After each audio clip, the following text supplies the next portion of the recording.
Hello, everyone.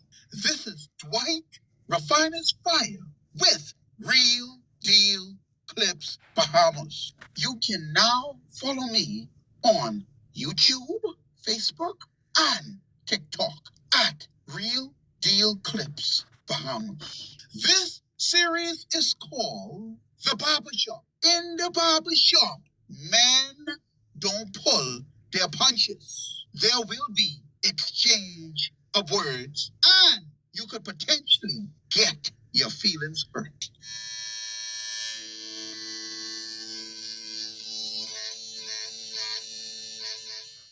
But I don't mean to be the bearer of bad news, right? But I'm looking at this and what's happening now, and I'm wondering if we are too late. Because right now, as we speak, right, the countries are positioning themselves for the New World Order.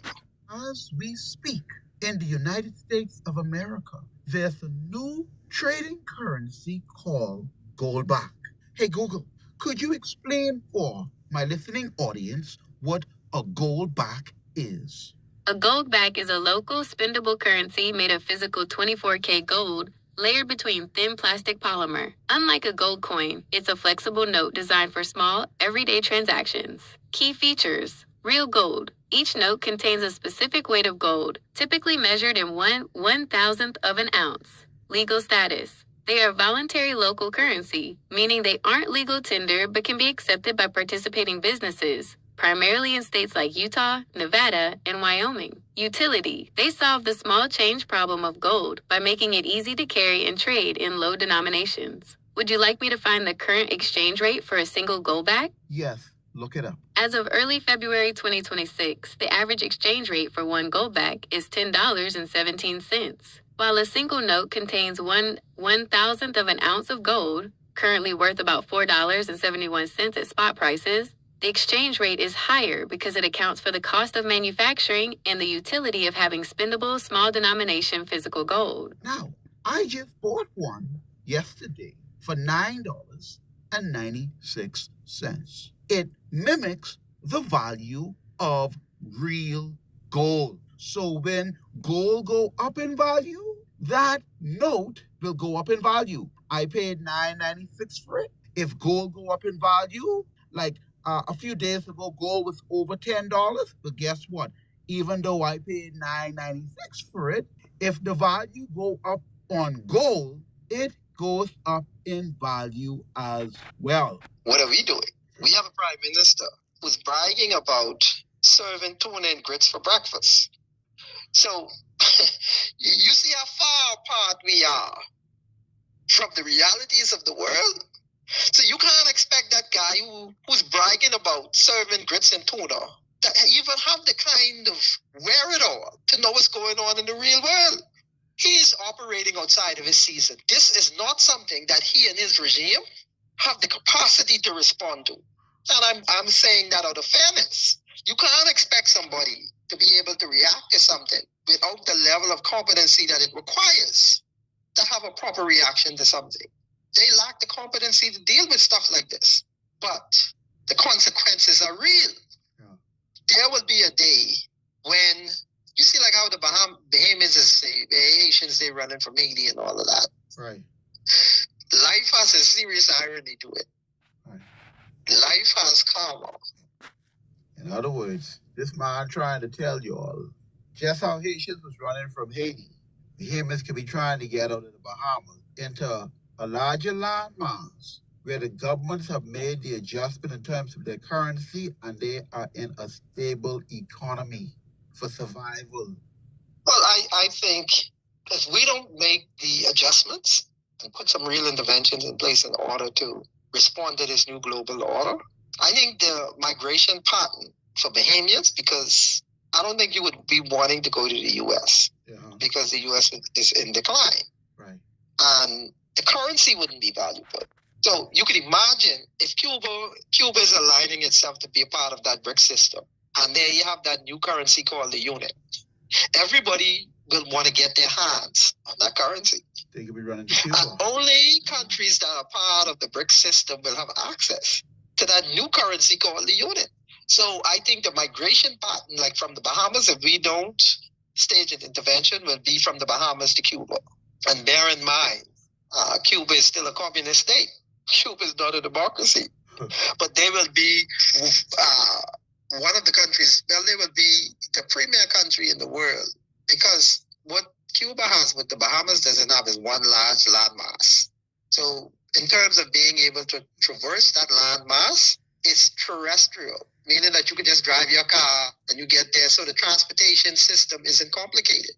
But with the Bahamas, we have an archipelago of islands. So the transportation system is complex in terms of logistics. Right.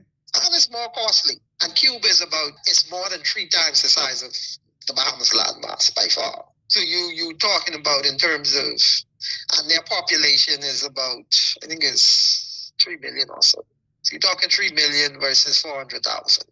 And then you're talking about a labor force that's cheaper and a labor force that is more, I wouldn't say they're more educated, but because they have a larger population base, they have more educated people. Right. More technical institutions to train and all of that. So I think if you're not a part of that currency flow with that new currency coming from the BRIC system, the unit, if countries can't get their hands on that and they still in that SWIFT system, there's going to be a huge pricing difference. And there we go back to price now, right? Right. So an item is $90 in the US, right? That's the SWIFT system, right? Right. But that $90, when you go to get the actual item, it's $103 and counting.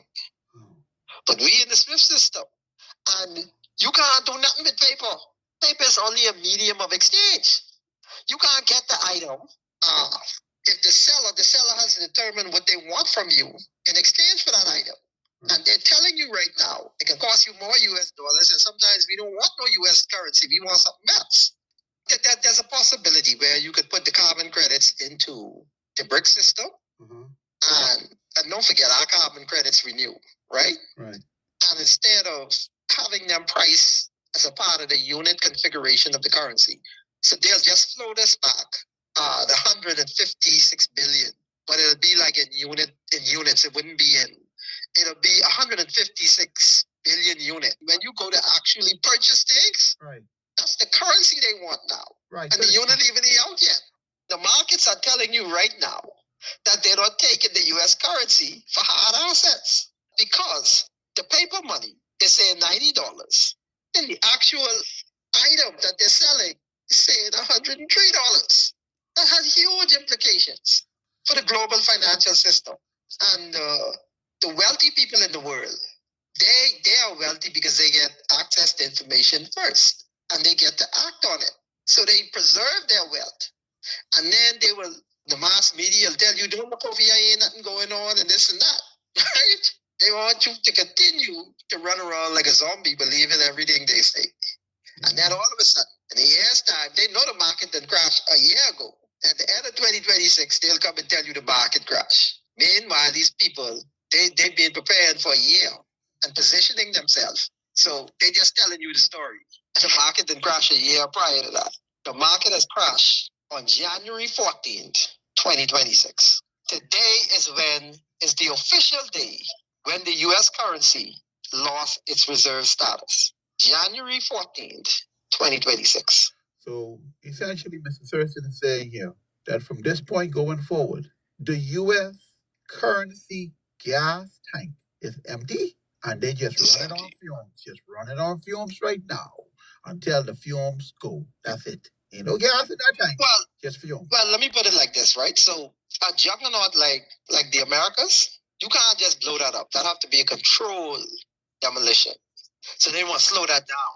They don't want it to blow up like all of a sudden because it'll provide too much of a shock to the system. Because the regular man out on the street don't know about this new currency that's about to come out. They got to phase in this currency. Even the Chinese and the people who are a part of the BRIC system, they're not interested right now in having an implosion of the U.S. economy. They want that to be a slowdown. They want to keep the U.S. on respirator until they're ready to pull the plug. Hello? I hear you. Yeah, so this may happen over a year or maybe 2 years. But the date in history would be marked as January the 14th, 2026, when the US dollar lost its reserve status.